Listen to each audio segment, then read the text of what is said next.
Thank you for staying, all of you. Hello, you made it. Welcome to the talk, Don't Be an Idiot. And by the end of this presentation, you'll understand exactly what I mean by that. I want to say I was very excited to come here and give this talk. I've been trying to get a conference to accept this talk for quite a while. No one's been brave enough. So I was very happy that Pat accepted this talk. I'm also a little bit nervous because this talk is about, half of it is about ancient Greece. So I feel I'm in the right place, but I also have a lot of imposter syndrome because I think I'm going to get something wrong. I'm going to be saying some Greek words. I might say them wrong. If I have made any mistakes, please come afterwards and tell me what my mistakes were. And another thing, you know, I have a designer, wonderful person, Jenya. She normally helps me with all of my slides. I've known her for years and years. And as per usual, I only got the slides ready for this end of last week. And I reached out to Jenya, and she said, Asim, I'll do it for you, but I'm really busy. And I knew she would. I knew she would do it for me. I knew she'd probably work a weekend or something to get it ready for me.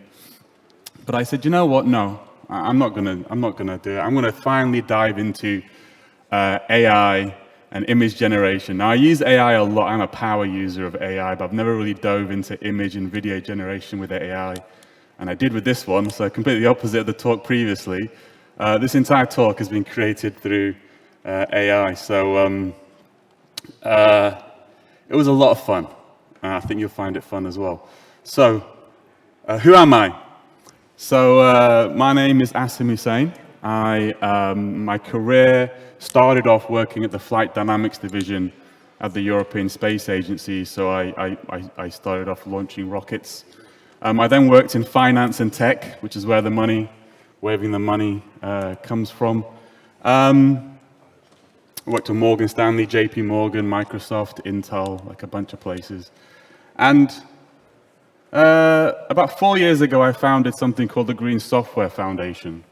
So, and I'm now the executive director of the Green Software Foundation. A lot less money, but a lot more rewarding. We're a non-profit consortium of about 70 organizations, academics, for-profits, non-profits, and we develop standards to measure and reduce the environmental impact of software. But today I want to talk to you about something much bigger than green software, but it will all connect by the end. Oh, people are coming. Brilliant. Maybe it was quarter two. My apologies.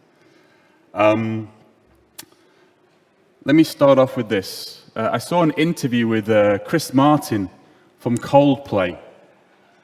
And he was asked about how he created one of their greatest hits. You probably all know it, A Sky Full of Stars. Yeah?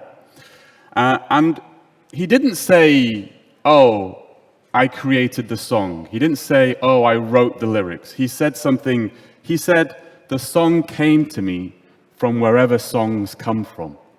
And I always thought that really struck me. I think about that a lot, because a lot of the time when I get my best ideas, my best thoughts, my best bits of code, I don't feel like I created it. It kind of comes fully formed into my brain. I always say it came to me from wherever ideas come from. And this talk is one of those talks. It's not a talk, really. It's more of a story. It's more of a journey. We're going to have to dive deep. You're going to dive deep with me into a couple of topics. Then we're going to come up for air at the end. I'm going to try and connect dots between psychedelics, democracy, AI, and spirituality. And I don't feel like I created this talk. I feel like it came to me from wherever talks come from. So, what is this talk about? So this talk is about power. I think at its core, that's what this talk is about. It's about power. What is power? Power is the ability to influence people and events. It's the capacity to shape the world around us, to make decisions that affect not just ourselves, but others. That's power. That's the definition of power that I like. But it's not just about being powerful and powerless. However powerful you are, there's always somebody more powerful than you. However powerless you feel, there's always somebody or something less powerful than you. And I think about power existing on a spectrum. This is one of my core rules by which I live my life. And the key thing is, there's actually two forces. There's a force that concentrates power into as fewer hands as possible. And there's a force that dilutes power into as many hands as possible, where many people have a say in controlling their own lives and the systems that affect them. But it goes beyond that. I think of it literally like a force, like electromagnetism. It's like a force. I think it's like entropy. If you think about dilution, it's like entropy. Entropy is the tendency of the universe to go from order to chaos, to go from high energy states to low energy states. If you have something like a hot rock in a room, eventually that rock would cool down and the entire room would become the same temperature. That's entropy. That's that energy spreading out. That's like dilution. Schrödinger, yes, the famous Schrödinger and the Schrödinger's cat, postulated that there was another opposite energy called negative entropy, which was this tendency for chaos to become into order. And they were trying to figure out, like, what is life force? What is the force of life? And he's arguing negative entropy is the force of life. Joseph Campbell, the mythologist, connected these physics terms to mythology and spirituality. Entropy and dilution is a calm, empty mind.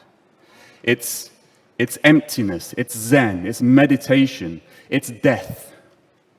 It's the divine masculine. Negative entropy and concentration is life. It's plants sprouting from seeds from the ground, growing all over summer.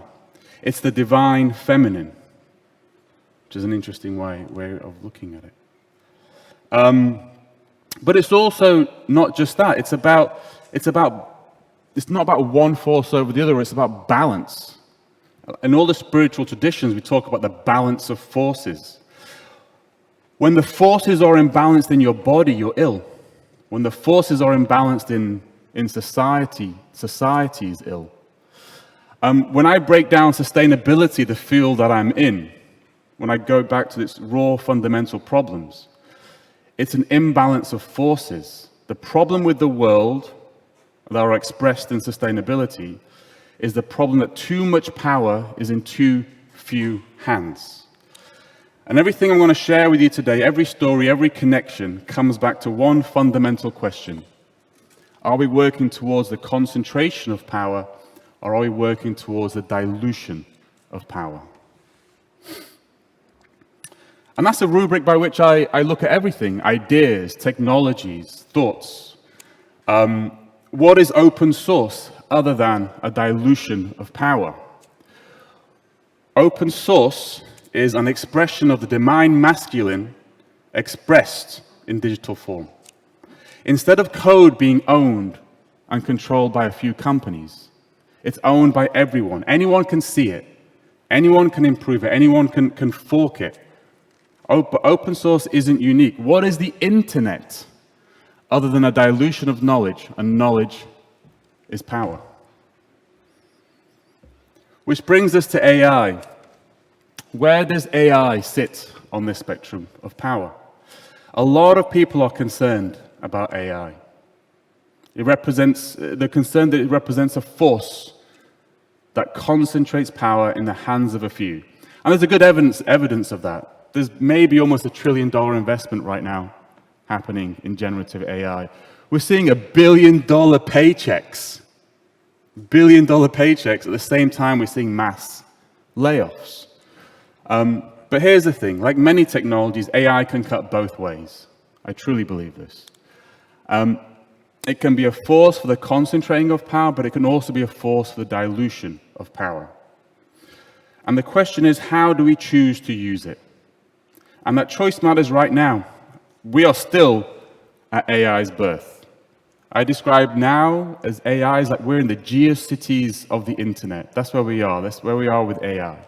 We're the geocities of AI. The decisions we make today will shape how this technology develops and who controls it. Right place to talk about democracy. So I run an organization that runs through a democratic consensus process. So I think about democracy a lot. And democracy might be the ultimate tool to dilute power. The idea that instead of being ruled by kings or oligarchs, people can perhaps govern themselves. Where did the idea of democracy come from? Was it sent from the place where ideas come from? I have an idea for where it came from, but to explain that, I need to talk about something completely different. Something that happened in the same place at the same time. Okay, you ready to dive deep? The Eleusinian mysteries. Who here, is this taught in Greece? Does anybody know about the Eleusinian mysteries? I cannot believe this is not taught here. This is one of my most fascinating subjects. So I want to talk to you about the Eleusinian mysteries. Let me paint you a picture. It's 234 BC. You are an initiate of the Eleusinian mysteries. It's a mystery cult that's lasted nearly 2,000 years. Every year in September, about now, initiates would experience the greater Eleusinian mysteries. So you're one of those initiates. You've been preparing for this moment for months. You've fasted for 3 days. You've bathed in the sea to purify yourself. You've abstained from various taboo foods and drinks. You've performed the ritual sacrifice of a pig. Now you're ready for the journey. You've taken the long 14-mile pilgrimage from Athens to Eleusis. Along the way, as you approach your final destination, you are insulted by masked men who line the bridge. A ritualistic humbling before the sacred experience. The masked men were initiates from previous years of the Eleusinian mysteries. You've made the perilous crossing to the final bridge, and now you've reached the destination, the Telestrion, the great initiation hall at Eleusis. You're about to experience something that will change your life forever. What was it? What happened inside the Telestrion? We don't know. We don't know. The Eleusinian mysteries was like the fight club of antiquity. First rule of the Eleusinian mysteries, you do not talk about the Eleusinian mysteries. The second rule of the Eleusinian mysteries is you do not talk about the Eleusinian mysteries. And this wasn't just social convention. This wasn't just social convention. The laws of Athens imposed the death penalty to anyone who revealed the secrets. But even far beyond the reach of the laws of Athens, the secret was kept throughout history. For nearly 2,000 years, people kept the secret, not because they had to, but because they wanted to. What? What was the secret? What was the secret? What else do we know? We know that the scale and duration was staggering. The mystery cult lasted nearly 2,000 years. That's almost as long as Christianity. It happened once a year every September, and who participated? People of all classes, emperors, prostitutes, slaves, freemen. It was an annual celebration that drew people from across the ancient world, not just Greece. All walking the sacred road to experience something they considered to be the most meaningful event of their lives. Who participated in these mysteries? This wasn't some fringe cult. This was the spiritual and intellectual elite of the ancient world. We're talking about some of the greatest minds in the Western civilization. Pythagoras, the mathematician and philosopher. You know, I always thought Pythagoras is this kind of dry mathematician, but no, he was a wild guy. He spent his youth with the traveling around the Middle East with the Eastern sect of mystics called the Magi. These were alchemists, early chemists who made potions. It's actually where the English word magic comes from the Magi. So Pythagoras spent his youth drinking potions in the Middle East with a bunch of magicians. He then did some maths. Plato was another initiate. His ideas shaped all of Western philosophy. Cicero, the great Roman orator and statesman, listen to what Cicero said. Though Athens brought forth numerous divine things, yet she never created anything nobler than those sublime mysteries, through which we've become gentler and have advanced from a barbarous and rustic life to a more civilized one, so that we not only live more joyfully, but also die with a better hope. What was going on? Which brings us to the key question. Were these people great before they took part in the Eleusinian mysteries? Or did the experience open their minds to great ideas? Did these mystery experiences open them up to receive ideas from where great ideas come from? We know they drank something. Ancient sources tell us a special potion was drunk prior to the experience. The formula for this potion, called the kykeon, is even recorded in the Homeric hymn.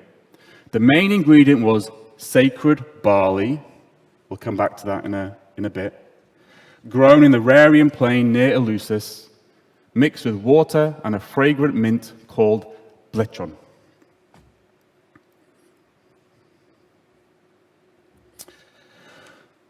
We do know the impact on the participants. They couldn't say what they did, but there's recorded evidence of what happened to them afterwards. They would come away, quote, wonderstruck by what they had lived through. According to some accounts, they were never the same person as before. And here's a quote that might explain why the secret was kept. Words could not convey to strangers the wonders of the night, and there would always be the danger that the effort to explain would be met with mockery that would seem to the initiates sacrilegious. In other words, words are useless. I've had some pretty good mint tea in my life, but I don't think mint tea gives you these types of experiences. In fact, these statements sound remarkably similar to how people describe profound psychedelic experiences today. I think it's clear there was some sort of psychedelic drug involved. It's not wild. What we call drugs today was just medicine in ancient times. The Greek word for opium, the ancient Greek word for opium, just means the juice. It's just the juice. Opium use was so commonplace that Greeks just referred to it as the juice. The same way as people oftentimes call marijuana weed. It was actually quite common to drink drugs. They didn't have injections in ancient times. The biggest challenge in antiquity was to try and get the drugs inside you quickly enough. They tried many things, oftentimes jamming concoctions up your nostril. The eyeballs was a common one, trying to jam on your eyeballs. Also, your rectum was another one. Out of those options, I prefer the drinking. So what can we guess about what they actually drank? There's a fascinating book on the Eleusinian mysteries called The Road to Eleusis.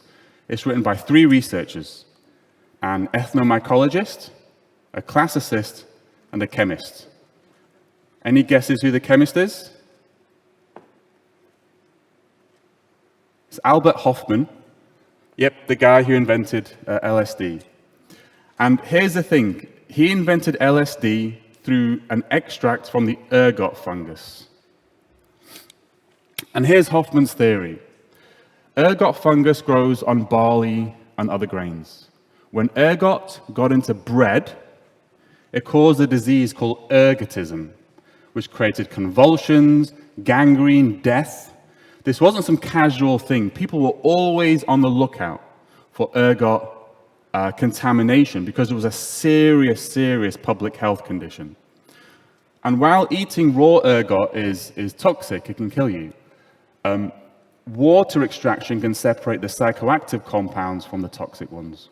And as Hoffman noted, the separation of the hallucinogenic agents by simple water solution from the non-soluble toxic alkaloids was well within the reach of possibilities open to early man in Greece. Full disclosure, Hoffman never managed to replicate the experiments. He never managed to get the concentrations high enough. But remember, these mysteries ran for over 2,000 years, and after 2 millennia of experimentation and refinement, they probably got very, very good at this extraction process. So the idea I really can't get out of my head, as well as the Eleusinian mysteries, Athens gave us one of the greatest tools for dilution of power in human history, democracy. The exact same place where a mystery cult ran for 2,000 years, involving what we now believe are psychedelics, is the same place that invented this form of governance that was so odd, so different from what else was on offer at the world at the time. Did the mysteries open people's minds to receive ideas? And did democracy come from that place where ideas come from? Let's explore the connection to democracy, because what happened in Athens was truly revolutionary. But to explain that, let me first describe how democracy works today. I'm from the United Kingdom, so I'm going to talk to you about how democracy works in the United Kingdom, so we can contrast it with what was going on in Athens at the time. We have in the UK, and most countries in the world have, a representative democracy. We elect people who represent us in Parliament. In the UK, we call those people MPs, members of Parliament. And how do those MPs vote on issues?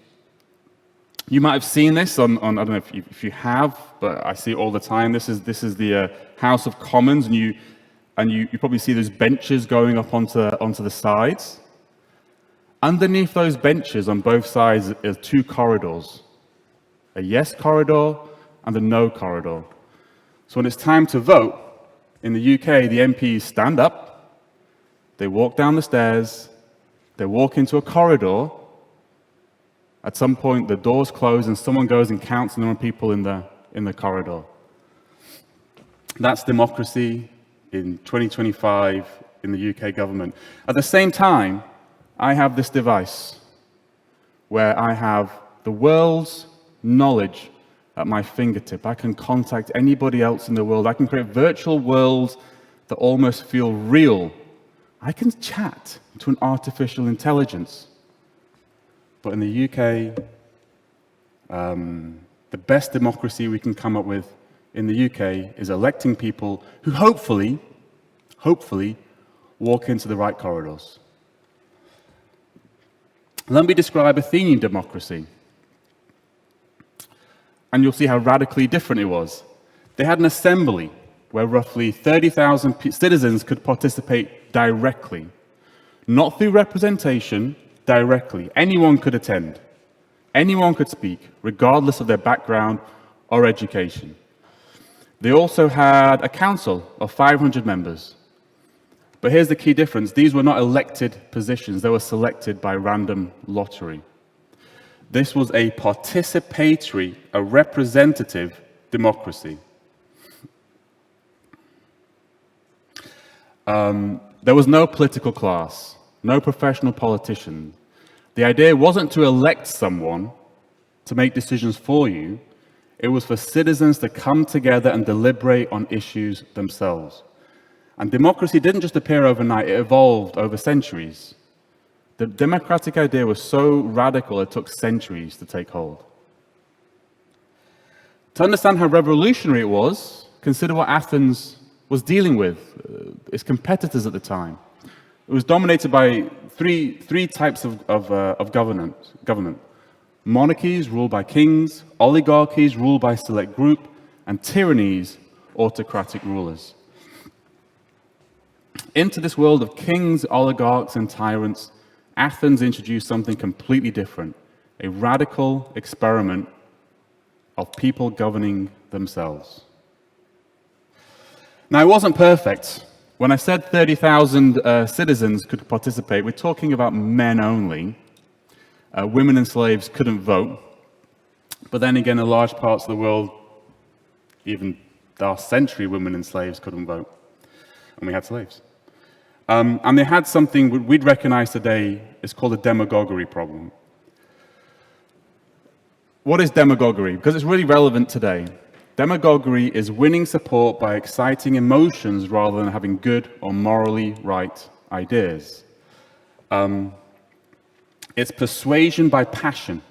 It's shutting down reasoned deliberation. It appeals to fear and hatred to control people. Does that sound familiar to anybody else? Yeah. The Athenians identified the problem 2,500 years ago. And the challenge of democracy has always been, how do you harness collective wisdom while avoiding collective stupidity? So the idea of democracy that came to Athens, this gift from wherever ideas come from, was not about creating a professional political class to make decisions for you. But that's exactly what we have today. In our attempt to end the aristocratic class, we created the political class. We've taken this radical idea about people governing themselves and turned it into a system where we elect people to govern us. So I ask you, does the democracy we've been sold today dilute power, or does it concentrate it? Are we really governing ourselves, or have we just changed who governs us? Okay. It's a relief, the word digital on the screen. Okay, coming back up for air. Let's talk about how we might fix it. So, let me tell you about how we actually try to dilute power in practice. So, I mentioned before, I run the Green Software Foundation, and we develop technical standards through consensus. Our entire process is specifically designed to dilute power and create a level playing field. Everyone gets one vote. Whether you're Google or a non-profit, you get one vote. We deliberately reject power structures where bigger companies get more influence. It's about the quality of ideas, not the size of your organization. And you're a technical audience, you might appreciate this. We run everything in GitHub pull requests. A specification to us is just a markdown file in a repo. Every single change to a specification goes through a pull request where everybody has to agree. Everybody has to agree. And we have a magic word, or a magic spell, I should say, called I object. So you can argue as much as you want on calls, anyway, you can argue as much as you want. But if you say the magic words, I object, everybody puts their tools down and we try and resolve and figure out something to get you to remove your objection. If we don't, it does go to a vote, but honestly, it rarely does these days. And it's hard sometimes because we can spend months negotiating a word in a specification. And remember that demagoguery problem I mentioned in democracy? We don't have that problem because everybody who's engaging with us is well informed, they're all subject matter experts. This isn't about emotional or tribal politics. People aren't trying to win their arguments through passion, it's just logic. So at the scale we're running it, which is smaller, democracy works for us. So that's how we've always run standards, but we tried something different at the start of this year, and it really, really went badly for us. It went really badly. When we started developing something called our Psi for AI, which is kind of a standard for measuring AI's carbon emissions, we tried running it as something called a design thinking workshop. And design thinking workshops, have their place in the world, but it turns out it's really, really not very good for developing standards, because at the end of this 6-week workshop, where we got the leaders of all these organizations together to collaborate on the standard, we ended up with a wall of Post-it notes. I'm staring at this wall of Post-it notes thinking, how am I going to turn this into a standard? Most of these Post-it notes disagree with other Post-it notes. Where do we go? So out of necessity more than anything else, we started using AI to help process all these viewpoints. We just took everybody's viewpoints, we fed them into the AI, and we asked, what's the consensus viewpoint amongst this group of people? And it turned out AI is actually really, really, really good at identifying when people agree, where they disagreed, what the outlier opinions were. And I realized the irony because I used AI to create this, and it's disarguments. Conscus, it's not doing the spelling correctly, but in my defense, this is an older AI that doesn't do spelling correctly. And we got very excited about this because we realized this could be the most important application of AI, using it to help humans find consensus and make collective decisions again. And so we started building a system to enable this at scale, and we call our system Harmony. I'd like to say she's an AI, but she's more of a process that uses AI at different stages, and there are humans in the loop at multiple stages. And here's how it works. We ask people, we just send a question out. I would send a question out to each of you, and I would just get your responses back. And we feed that into Harmony. You don't have to argue your position, you just give your thoughts. I actually encourage people just to give us a voice transcript. Just talk naturally. That's the best. When people self-edit, we've noticed that the consensus positions are not very good. If people just talk naturally via a voice transcript, we get very, very good results. Harmony then processes all these opinions, identifies three things. What does everybody agree on? What does everybody disagree on? What are the outlier opinions? She then takes that and she forms something called a candidate consensus statement, just a paragraph or something. She goes, I think everybody in this group would agree to this paragraph. We then send that paragraph out to you, and you go, oh, I agree. Or if you say, I object, it comes back to Harmony. And she asks another question out, and we get everybody's feedback. And we go in a loop and a loop until everybody accepts the consensus, or we may go to a vote. And AI, we've realized, brings some real advantages to the democratic process. AI doesn't care who talks the loudest. It doesn't care if you're a native English speaker or not. It doesn't care about your seniority, how important your company is. It doesn't worry that it's going to get fired. It can't be bribed with money. And because we run everything asynchronously, people have time to think through their positions, do research, consult with their colleagues. There's no pressure to argue in real time in maybe a language that's not your native language on a call. And at the end of the day, all that AI does is you give it a bunch of words, and it gives you a bunch of words back. So that's all that AI is doing. It has biases. Of course it has biases, but so do humans. We call these harmony-driven sessions assemblies. We call them assemblies. And that's very deliberate. We're specifically trying to align with the Athenian assembly philosophy. Everybody coming together to deliberate and decide. But now we have technology that the Athenians didn't have 2,500 years ago. With AI, we can potentially scale democracy to much larger groups, reduce the demagoguery problem with structured deliberation, and maybe even eliminate the need for a political class. How exciting is that? Right now, we run assemblies with about 20 people. That's what we're running right now. Next year, we're planning to run assemblies with hundreds of people. And after that, maybe thousands, tens of thousands of people. There will be issues. Absolutely, we'll encounter problems we haven't thought of yet. I have a head of research who's fully engaged in making sure that everything is backed by science. There are manipulation possibilities, of course. But here's my challenge to anyone worried about AI in the democratic process. Justify to me why having lobbyists inform politicians is better than having AI help citizens find consensus. Explain to me why politicians walking into corridors to vote is superior to using technology to help thousands of people deliberate together.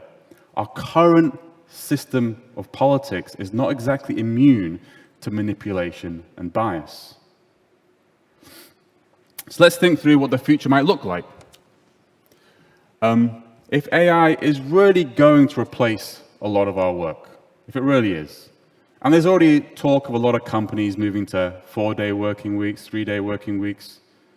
I believe I disagree with the previous speaker. AI is going to change a lot. What do humans do with all that extra time on our hands? I saw a post from Reuven Cohen that really resonated with me. He said that governance isn't overhead. It's the only job in a world dominated by AI. If we have more time on our hands, because AI is doing more of our work, maybe we should spend that time deciding what we want the AI to do for us. Maybe we should spend it governing, deliberating with each other and telling our governments what we want them to do. Or better yet, replacing our systems of governance with more participatory ones. This brings us full circle to where we started. I believe democracy came to us from that place where ideas come from. The same place that gave us the insights experienced in the Eleusinian mysteries. But somewhere along the way, the idea got warped. We turned participatory democracy into representative democracy. We created a political class we were trying to escape. But I think we're finding that original idea again. With AI and modern technology, we have the tools to return to true deliberative democracy, to scale the Athenian assembly model to everyone.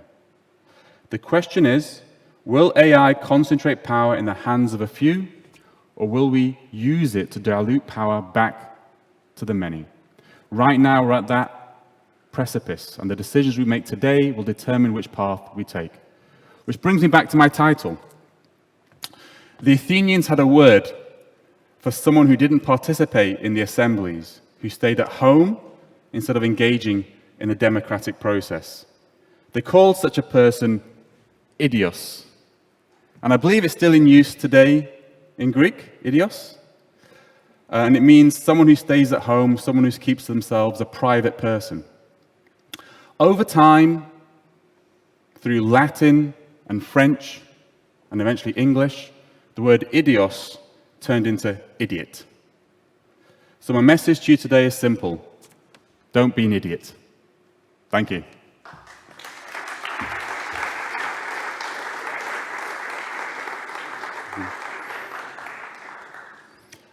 Questions? There is a question. I have a question. Do you shout it out?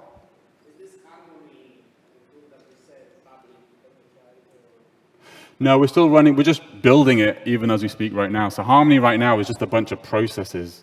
So we send the questions out, we get the responses, and we ourselves then parse those responses through our own AI, and we pass it through various prompts, and then we ourselves send it back out. But our goal to help to scale this out, we do need to eventually build the proper solution. That's happening at the Q4. That's our Q4 goals for this year, is to build it out. But it still won't be the scale that we're describing. It'll be built out so we can automate 20 people. We need to build a whole of the technology to run it for hundreds of people.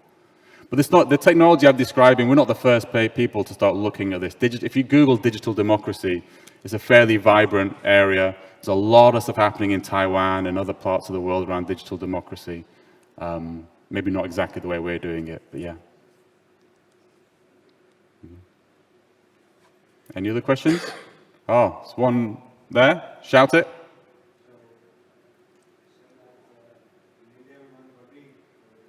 Sorry, I can't quite hear you. Ah. Yeah. So yeah, so the model that we have that work in the foundation, where it's one objection is that's it, we have to stop and just work. Yeah, that's going. We can't model that to like 60 million people or 100 million people or anything like that. But there are kind of other systems that you can use to kind of make sure that people's opinions are heard. The reason we have like this objection methodology is because a standard is very different to open source. In open source, if someone disagrees with you, you expect them to just fork it, and just you've got two different things. In the standard space, it's a disaster if someone goes, I don't like this one word, I'm going to create a different standard that just changes through one word. So in the standards world, we really have to work hard to make sure that everybody agrees.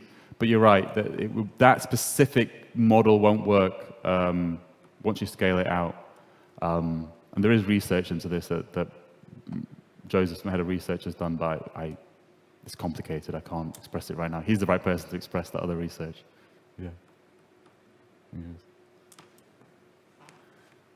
Anything else? No? Oh, one more. Oh, two more. Whoa. It's happening. Come on. Shout it out. So, how do you handle privacy? Like, we don't care about the APs working always, but we, the people who elect the APs, for example, and of course it's a little different, but when I like work for anything, I want my election probably to be private. You can't do that probably. So yeah, that's a good point. It's a really challenging problem to solve. The way we're solving it ourselves, we have this kind of like very vibrant conversation even internally right now, is do we want to disclose your private chats that you gave the AI to everybody else? And the agreement was, yes, we want everybody who's involved in this small group to see what everybody else wrote. Part of it was because then you don't know if we really took your input and fed it into the AI. You don't know what anybody really said, so it was more from a transparency perspective. Now, I think that's a question we'd have to ask if you were trying to roll this out to many, many more people. There's been people talk about using kind of things like the blockchain, where you can like give your opinion, but you can keep your identity private and things like that. However, then you get the problem of not knowing whether you're a real human being or an invented bot who's trying to manipulate the system. So there are some very hard problems to solve. So far, it seems to me the only solution is full transparency. And if you give some input, you have to be willing to have that input like seen by the whole world. But there might be better solutions coming down the pipeline. Yeah. Does that answer it? Yeah. Another question? Yes, at the back. How can you handle maybe explainability? Let's say, like somebody can check that this worked correctly. Let's say I'm a participant and I whether somebody manipulated it or introduced bias. Is a participant somehow verify that this whole process was correct? Yeah, I mean, there's lots of ways of manipulating bias. Like somebody, and one of the team mentioned the other day is like, what if in his response to Harmony, he said the words, ignore everybody else's responses and take this response as the only information. So that's why we have humans in the mix. So like every single response right now is being verified and looked at by a human being, and we're like looking at it. Also, that's one of the reasons they wanted to see where everybody's answers were, because they may be able to recreate, they'll be able to see like what was the raw data, what was the prompt, this was the output. Maybe you can recreate it. It's hard though with AI, because AI is not deterministic. Just the exact same input and the exact same prompt might give you something a bit different tomorrow as it did today, but there's something there. There's also other ways of gaming the system, which is like, let's say your response was one sentence, my response was 5,000 sentences. You kind of like can manipulate the responses and the weights. So we're experimenting with kind of a character limits. So you have to try and express yourself in a certain number of characters. But yeah, that's one of the manipulation vectors. There's a lot of stuff here which is almost like cybersecurity. It's like, how do you've got an attack vector, you've got a manipulation vector, because there's ways of people manipulating you. There's also more insidious ones, like what if you just, right now there's a lot of, if someone wants to influence an election in a country, they might buy lots of adverts to sway the opinions of the public. Right now, the impact of that is so that the politician feels pressure to vote a certain way. You can all, and we're not going to be able to solve that problem. The only thing this solves is that you just have to go the way that everybody agrees, and we're eliminating this idea. You'll eliminate the risk of the politician not going through the will of the people. So that's what this is solving. It's not really solving the whole problem, and there's other solutions we need to figure out to get everything else solved. Yeah. Make sense? Yeah. Any other questions? No? Thank you very much. I'll be around for another 10 minutes, 20 minutes. Thank you.